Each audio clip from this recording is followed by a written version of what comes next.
Padmesh institute of वैदिक sciences की ओर से केवल पद्मेश का नमस्कार। आज हम चर्चा करेंगे तिलों पर। तिल आपकी सुंदरता का प्रतीक भी है। तिल भविष्य की नींव भी रखता है। तिल से आपके चरित्र का भी पता चलता है। तिल से आपके व्यवहार का भी पता चलता है।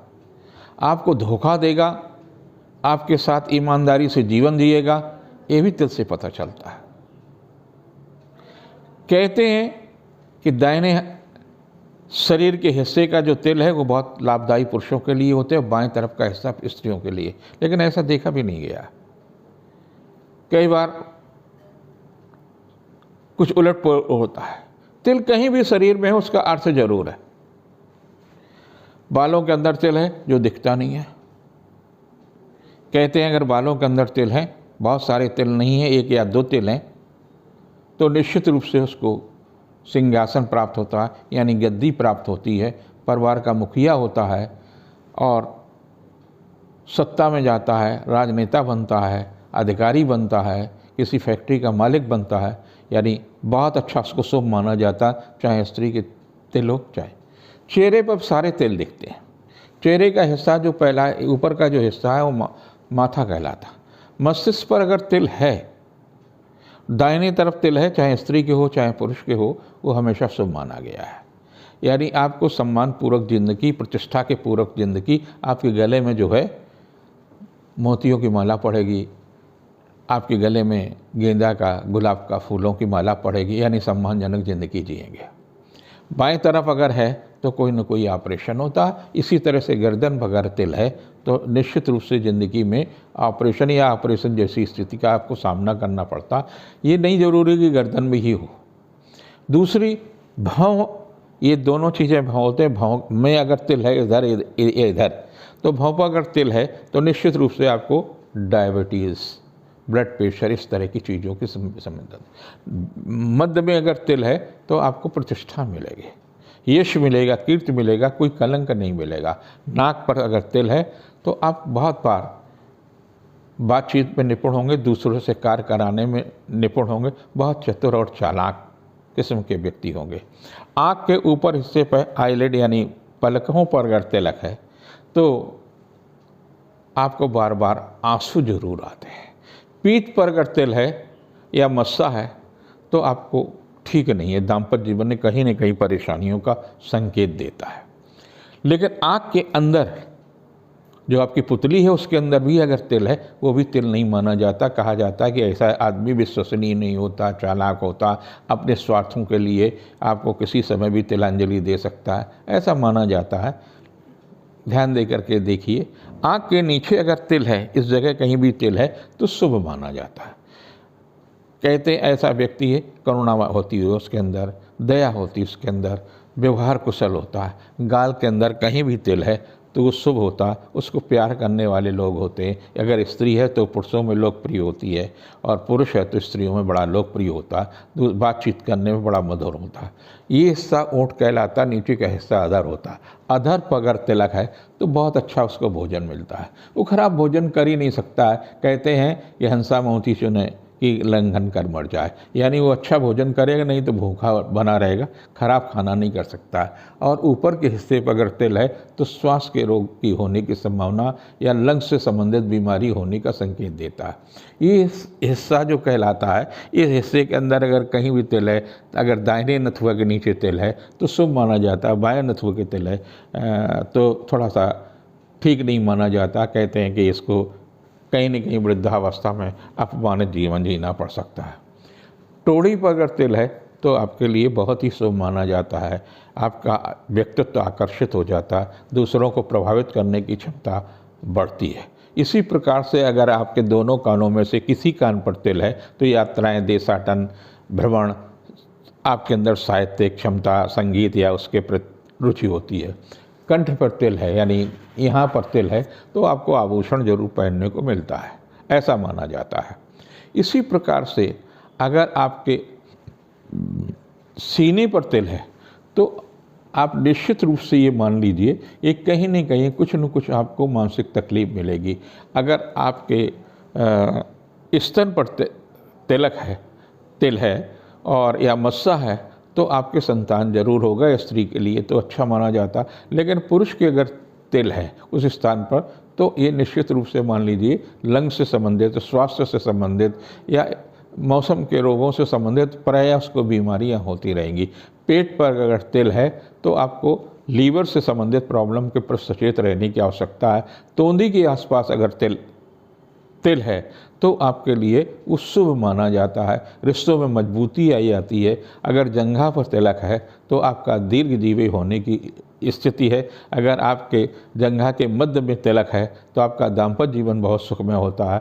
कई आपके प्रेम प्रसंग भी हो सकते हैं, रिश्तों में भी मजबूती होती है। पिंडलियों पर अगर आपका तिल है तो यात्राएं बहुत मिलती हैं। और पैर पर अगर तिल है तो ऊपरी हिस्से पर तिल है तो आपका सुखद जीवन होगा, भौतिक जीवन होगा, दीर्घजीवी होंगी। अंगुलियों पर अगर तिलक है तो स्वस्थता अधिक मिलेगी। और अगर आपके तलवे में तिल है, तलवे के आसपास तिल है तो लंबी यात्राएं मिलेंगी, विदेश यात्रा का भी योग बनाता है। इसी प्रकार से हाथ में अगर इस स्थान पर तिल है तो आपको भाई का, मित्र का, परिवार का सुख प्राप्त होता है। अगर यहाँ पर इस हिस्से में कहीं भी तिल है तो ये आपको मान लीजिए कि आपको सर्दी जुखाम का प्रायः समस्याएं होती रहेंगी। अब आ जाइए हथेली में। हथेली में आपके अगर इस स्थान पर तिल है तो बदनामी जरूर मिलेगी, अपयश जरूर मिलेगा। इधर के तिल है तो पेट से संबंधित रोग जरूर होगा। अगर मध्य के अंदर तिल है तो आपके पास संपन्नता जरूर आएगी, आर्थिक मामलों में लाभ मिलेगा। इस स्थान पर जुपिटर पर यानी गुरु के ऊपर अगर यहाँ तिल है तो आपको अपने ही लोगों से कष्ट मिलेगा। यहाँ पर अगर तिल है तो आपको अधीनस्थ कर्मचारियों से कष्ट मिलेगा। यहाँ पर तिल है तो शासन सत्ता से परेशानियाँ मिलेंगी, यानी इस तरह से। और यहाँ पर अगर तिल है तो व्यापारिक नुकसान होता रहेगा, धोखा होता रहेगा, कई बार आपका लोग पैसे मारेंगे। अगर इस स्थान पर कहीं तिल है, दाम्पत्य जीवन की जो रेखा है, दाम्पत्य रेखा, इस पर तिल है तो दाम्पत्य जीवन में कहीं ना कहीं परेशानी आएगी। और अगर ये तीन पुरवा है, पहले पुरवा पर अगर किसी भी उंगली के अंदर तिल है तो आप अपनी बात कहने में थोड़ा सा प्रस्तुतिकरण में कठिनाई होगी। दूसरे में अगर है तो तर्क शक्ति आपकी बढ़ेगी, अच्छे वकील हो सकते हैं, अच्छे वक्ता हो सकते हैं, अच्छे लेखक हो सकते हैं। और इनमें होगी तो दीर्घ जीवन होंगे, लंबी जिंदगी के लिए आप तैयार रहिए। अब आ जाइए, अगर इस स्थान पर तिल है तो आपको कष्ट मिलेगा, श्वास का रोग हो सकता है। ये जो रेखाएं हैं, अगर हृदय रेखा पर तिल है, ये हृदय रेखा होती है तो आप समझ लीजिए कि हृदय रोग से संबंधित कुछ बीमारी आएगी। मस्तिष्क रेखा पर तिल है तो मस्तिष्क से संबंधित परेशानी आएगी। जीवन रेखा के संबंध तिल है तो आयु के उस हिस्से में कोई न कोई कठिनाई आएगी, गंभीर बीमारी का सामना करना पड़ेगा। इधर अगर आपके पास यहाँ कहीं तिल है तो आप निश्चित रूप से मानिए कि दूसरों से आप प्रभावित जल्दी हो जाते हैं। अगर इन रेखाओं पर नाखून के आसपास तिल है तो सामर्थ्य आपके अंदर आएगी। तो इस प्रकार से तिलों का एक अपना महत्व है, तिलों का एक अपना संसार है। पीठ का मस्सा कभी नहीं अच्छा, वो आपको प्रायः रुलाता रहेगा, चाहे दाम्पत्य जीवन में रुलाए, चाहे ट्रेजडियाँ बहुत आपकी ज़िंदगी में हों, अपनों से धोखा बहुत मिले। इस बात का जरूर ध्यान रखने की आवश्यकता है। आपके तिल आपकी सुंदरता को बढ़ाएंगे, आपके जीवन को सुखमय बनाएंगे। और कुछ तिल जो है खराब हैं, उनके प्रति उनका कोई उपाय नहीं है। केवल एक ही चीज़ ये है, भगवान शिव पर आप काले तिल जो होता है, यानी जिसका तिल्ली का तेल निकालते हैं, वो उससे अभिषेक प्राय करते रहिए, उसका प्रभाव आपकी ज़िंदगी में ज़रूर मिलेगा। अब हम चलते हैं राशिफल पर। 7 से 13 के मध्य का जो कालखंड है वो काफ़ी महत्वपूर्ण है। और इसमें जो सबसे ज़्यादा महत्वपूर्ण बात है कि मंगल अपनी नीच राशि में आ रहा है, यानी कर्क में आएगा। और किसके साथ में? शनि के साथ में खड़ाष्टक योग बना रहा है। तो ये सबके लिए परेशानियां होंगी। कहीं ना कहीं लीवर की समस्या होगी, कहीं न कहीं रक्त की समस्या होगी, यानी दुर्घटना भी हो सकती है, रक्त से संबंधित रोग भी हो सकता है, वायु से संबंधित रोग हो सकता है, यानी वायु प्रकोप से भी बचिए और वायु के झोंकों से भी बचिए। अस्थमा की भी प्रॉब्लम हो सकती है, लंग्स में प्रॉब्लम हो सकती है, खांसी जुकाम सर्दी का प्रॉब्लम हो सकती है। ये इन तमाम प्रकार की चीज़ों का लाभ होगा। शनि लोकतंत्र का कारक ग्रह है और मंगल रक्त का कारक ग्रह है, तो ये कहीं न कहीं चीज़ आपके मन में वैमनस्यता आएगी, आपके मन में प्रचोद की भावना आई। इन पर नियंत्रण रखने की भी आवश्यकता है और इसका प्रभाव 10 मई से 30 जून के बीच में रहेगा।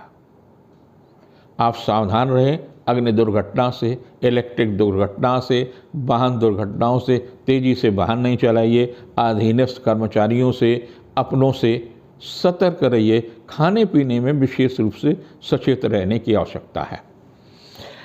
जिनकी मेष राशि है, मेष राशि के लिए काफ़ी उतार चढ़ाव का होगा, क्योंकि आपकी राशि पर पहले से गुरु चंडाल योग चल रहा है। तो आपको चाहिए कि कहीं ऐसे आदमी के साथ में तमाम चीज़ें मत शेयर करिए जो आपको धोखा दे, व्यर्थ की उलझनें दे, पारिवारिक परेशानियां दे। और चौथे स्थान का मंगल होगा।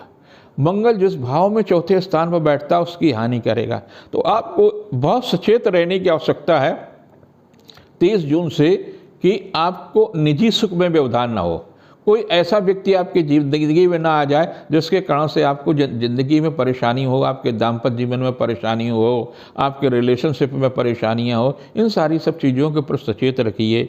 7-8 कुछ ऐसी ही तिथियां हैं, व्यर्थ की उलझने रहेंगी, यात्रा देशाटन की प्रॉब्लम हो सकती है, आर्थिक मामलों में सचेत रहने की। लेकिन 9-10 काफ़ी अच्छी तिथियां हैं, आपका कोई ना कोई सुखद समाचार मिलेगा। राजनीतिक रूप से अगर आप कुछ कर रहे हैं तो उस दिशा में भी सफलता मिलेगी। और 11, 12, 13 तो शासन सत्ता का सहयोग का है।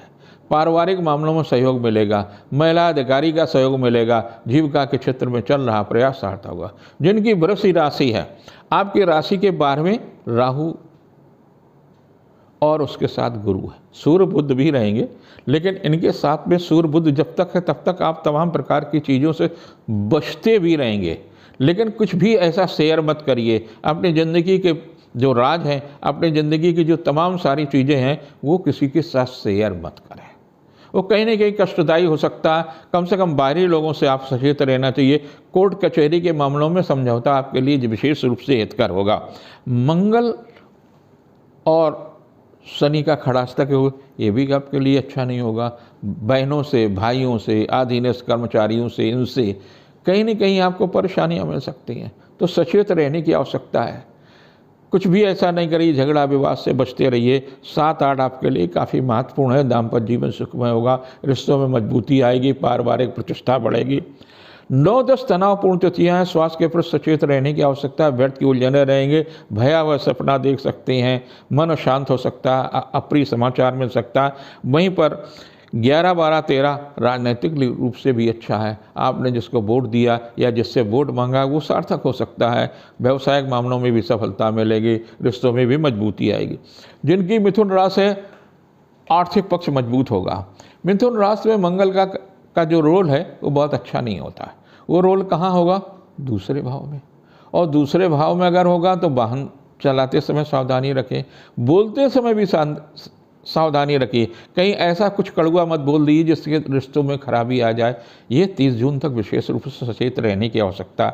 7-8 को आर्थिक पक्ष मजबूत होगा, लेकिन कुछ स्वास्थ्य के प्रति सचेत रहने की आवश्यकता है। 9-10 व्यावसायिक दृष्टि से उत्तम होगा, रिश्तों में मजबूती आएगी, मांगलिक और सांस्कृतिक कार्य में हिस्सेदारी रहेंगे। 11, 12, 13 को यात्रा देशाटन सुखद मिलेगा, उपहार या सम्मान में वृद्धि होगी। कर्क राशि के लोगों के लिए भी उत्तम कालखंड है, लेकिन आपकी राशि पर मंगल आ रहा, तो छोटी छोटी बातों को उत्तेजना मत करिए, प्रतिष्ठा का प्रतिबंध मत बनाइए। और चूँकि शनि के साथ खड़ाष्टक योग है, यानी 10वें के 7वें के साथ खड़ाष्टक योग है, तो ससुराल पक्ष से या जीवन साथी के साथ में रिश्तों में मधुरता रखिए। छोटी बातों को प्रतिष्ठा का प्रश्न बताइए, घर में कलह या तनाव की स्थितियों से बचने की कोशिश करिए। 7-8 को बुद्धि कौशल से किया गया कार्य संपन्न होगा। व्यवसायिक मामलों में भी लाभ मिलेगा, रिश्तों में मजबूती आएगी। 9-10 तनावपूर्ण तिथियां हैं, स्वास्थ्य के प्रति सचेत रहने की आवश्यकता, अपनों से ही परेशानी हो सकती है। 11-12-13 उपहार या सम्मान, दाम्पत्य जीवन सुखमय होगा। राजनैतिक रूप से भी आपके लिए लाभदायी कालखंड है। रिजल्ट 13 को आएगा, वो काफ़ी, अगर आप चुनाव लड़ रहे हैं या कुछ भी कर रहे हैं तो आपके लिए विशेष रूप से लाभदायी है। सिंह राशि के लिए मंगल 12वें होगा, यानी जब मंगल 12वें होगा, मंगल 12वें होने का माने ऋण बढ़ेगा। खर्चे पर आपको सावधानी रखने की आवश्यकता है। आपको अपनों से ही धोखा मिल सकता है, तो ऐसा भी कुछ व्यवहार नहीं होने दीजिए जिससे आपको धोखा दें। खास तौर से राजनीतिक लोगों को भी ध्यान देना चाहिए, आपके साथ कहीं कोई विश्वासघात तो नहीं कर रहा। 7-8 को किया गया पुरुषार्थ सार्थक होगा। रिश्तों में भी मजबूती आएगी, आर्थिक मामलों में सफलता आएगा। 9-10 को बुद्धि कौशल से किया गया कार्य संपन्न होगा। व्यवसायिक प्रयास फलीभूत होगा। 11-12-13 कुछ तनावपूर्ण तिथियाँ, स्वास्थ्य के पर सचेत रहनी है। कुछ अप्रिय समाचार भी मिल सकता। जिनकी कन्या राशि है, आत्मविश्वास में वृद्धि होगी, संतान के दायित्व की पूर्ति होगी, रिश्तों में मजबूती आएगी, पारिवारिक जीवन सुखमय होगा। उपहार या सम्मान में भी वृद्धि होगी। 7-8 आपके लिए काफ़ी महत्वपूर्ण है। भाई बहनों का सहयोग मिलेगा, रिश्ते में मजबूती आएगी। 9-10 को किया गया पुरुषार्थ सार्थक होगा। चल या अचल संपत्ति में लाभ मिलेगा। कुछ नया कार्य करने की दिशा में भी सफलता आ गया। 11-12-13 को राजनैतिक रूप से भी लाभ मिल सकता है। संतान के दायित्व के होगा। परीक्षा परिणाम भी सुखद होगा। उपहार या सम्मान में भी वृद्धि होगी। जिनकी तुला राशि है उनके लिए भी अच्छा है, यद्यप उनके 7वें स्थान पर गुरु चंडाल योग बन रहा है और मंगल और शनि का जो खड़ाष्टक योग है ये भी कहीं न कहीं तनाव देगा, लेकिन कुछ लाभ भी देगा। मकान या संपत्ति के मामले में सफलता मिलेगा। व्यवसाय प्रयास सार्थक होता। 7-8 को दाम्पत्य जीवन सुखमय होगा, रिश्तों में मजबूती आएगी, पारिवारिक जीवन सुखमय होगा। 9-10 को किया गया पुरुषार्थ सार्थक होगा, उपहार या सम्मान में लाभ मिलेगा। 11-12-13 को व्यस्तता रहेगी, अपनों से तनाव मिल सकता है, व्यर्थ की उलझनें हो सकती है। स्वास्थ्य के प्रति भी सचेत रहने की आवश्यकता। जिनकी वृश्चिक राशि है उनके लिए इस सप्ताह काफ़ी व्यस्तता का होगा, क्योंकि मंगल के साथ जो शनि का खड़ाष्टक योग है इसके प्रति आपको बहुत सचेत रहने की आवश्यकता है। कोई अप्रिय समाचार मिल सकता है, कोई ऐसी घटना हो सकती है जो आपके हित में न हो। स्वास्थ्य के प्रति विशेष रूप से सचेत रहने की आवश्यकता। 7-8 को भावुकता पर नियंत्रण रखें। आर्थिक मामलों में भी कोई जोखिम उठाने की आवश्यकता नहीं है। 9-10 को पारिवारिक प्रतिष्ठा मिलेगी। आर्थिक मामलों में मांगलिक कार्य में सफलता मिलेगी। 11-12-13 सुखद और उत्साहवर्धक तिथियाँ, उपहार या सम्मान में वृद्धि होगी। जिनकी धनुराशि है उनके लिए भी ये सप्ताह काफ़ी महत्वपूर्ण कहा जा सकता। उपहार या सम्मान में वृद्धि होगी, रिश्तों में मजबूती आएगी, पारिवारिक जीवन सुखमय होगा। लेकिन 7-8 कहीं न कहीं तनावपूर्ण तिथियाँ, स्वास्थ्य के प्रति सचेत रहने की आवश्यकता। 9-10 को दाम्पत्य जीवन सुखमय होगा, व्यवसाय प्रतिष्ठा बढ़ेगी, रिश्तों में मजबूती आई। 11-12-13 को वाहन चलाते समय वाणी पर संयम रखते समय अग्नि दुर्घटना या अन्य प्रकार की दुर्घटनाओं के प्रति सचेत रहने की आवश्यकता है। जिनकी मकर राशि है उनके लिए काफ़ी अच्छा होगा, लेकिन आपका आप देखिए कि जो मंगल का के साथ में और दूसरे भाव में जो शनि है उसके साथ में खड़ाष्टक योग बन रहा, तो वाणी पर संयम रखिए। भाई बहनों के प्रति आपका जो नज़रिया है उसमें थोड़ा सा करुणा की भावना रखनी चाहिए। व्यवसायिक दृष्टि से उत्तम होगा। 7-8 को किया गया पुरुषार्थ सार्थक होगा। संतान के दायित्व की पूर्ति होगी। शिक्षा प्रतियोगिता के क्षेत्र में सफलता होगी। 9-10 तनावपूर्ण तिथियाँ, स्वास्थ्य के प्रति सचेत रहने की आवश्यकता, व्यर्थ की उलझनें रहेंगी। 11-12-13 उपहार या सम्मान, चल या अचल संपत्ति में लाभ मिलेगा। चुनाव अगर लड़ रहे हैं तो रचनात्मक प्रयास सार्थक होंगे, सुखद समाचार मिलेगा। जिनकी कुंभ राशि है, कुंभ राशि के लोगों को मानसिक तनाव मिल सकता है। स्वास्थ्य के प्रति भी सचेत रहने की आवश्यकता, क्योंकि 6ठे स्थान पर आपका मंगल होगा, तो विरोधी भी सक्रिय रहेंगे, स्वास्थ्य में भी गड़बड़ी रहेगी। तीसरे हाउस यानी अधीनस्थ कर्मचारी, उन लोगों से तनाव मिल सकता है, सचेत रहने की बहुत आवश्यकता है। और कुंभ में ही शनि है, तो आपको स्वास्थ्य के प्रति विशेष रूप से सचेत रहने की आवश्यकता है, खास तौर से 30 जून तक। 7-8 को मांगलिक और कार्यों में आप व्यस्त हो सकते हैं, व्यस्तता रहेगी। आर्थिक मामलों में भी व्यय होगा। 9-10 को यात्रा देशाटन की स्थिति सुखद होगी। व्यवसायिक प्रयास सार्थक हो गया। 11-12-13 उपहार या सम्मान में वृद्धि होगी। रिश्तों में निकटता होगी। आर्थिक पक्ष मजबूत होगा। जिसकी मीन राशि है उसके लिए भी ये सप्ताह काफ़ी भाग दौड़ का रहेगा। मांगलिक कार्यों में व्यस्तता रहेगी। स्वास्थ्य के प्रति सचेत रहने की आवश्यकता। मंगल और शनि के योग खड़ाष्टक योग है, तो ये खड़ाष्टक योग आपके लीवर को भी प्रभावित कर सकता है। आपको नशे वाली चीज़ों का प्रयोग नहीं करना चाहिए। खान पान में विशेष रूप से सचेत रहने की आवश्यकता है। 7-8 को आर्थिक पक्ष मजबूत होगा। यश कीर्ति में वृद्धि होगी। रिश्तों में मजबूती आएगी। पारिवारिक प्रतिष्ठा बढ़ेगी, लेकिन फिर भी मन अशांत हो सकता है। 9-10 आर्थिक पक्ष मजबूत होगा। जीविका के क्षेत्र में चल रहा प्रयास सार्थक होगा। महिला अधिकारी का सहयोग मिलेगा। 11-12-13 को संतान के दायित्व की पूर्ति होगी। शिक्षा प्रतियोगिता के क्षेत्र में सफलता मिलेगा। यश और कीर्ति में वृद्धि होगी। 11 तारीख को कानपुर में मतदान होगा। बहुत जगह मतदान होगा। आप लोग शांतिपूर्वक मतदान दें। मतदान अवश्य करें। क्यों करें? अगर आपको कोई व्यक्ति पसंद नहीं है तो यही अवसर है कि आप उसको बदल सकते हैं। आपको कोई व्यक्ति पसंद है तो यही अवसर है कि आप उसको सत्ता में ला सकते हैं। इसलिए मतदान अवश्य करिए। यही एक अधिकार है। 5 साल तक आप गालियाँ मत बकिए। 5 साल तक आप असंतुष्ट मत रहिए। आपके पास शक्ति है। वोट देने की ऊर्जा है। वोट अवश्य दें। उससे मन भी शांत होगा। भले वो जीते या हारे, आप अपने मन के कैंडिडेट को वोट दीजिए। यही आपसे मेरी प्रार्थना है।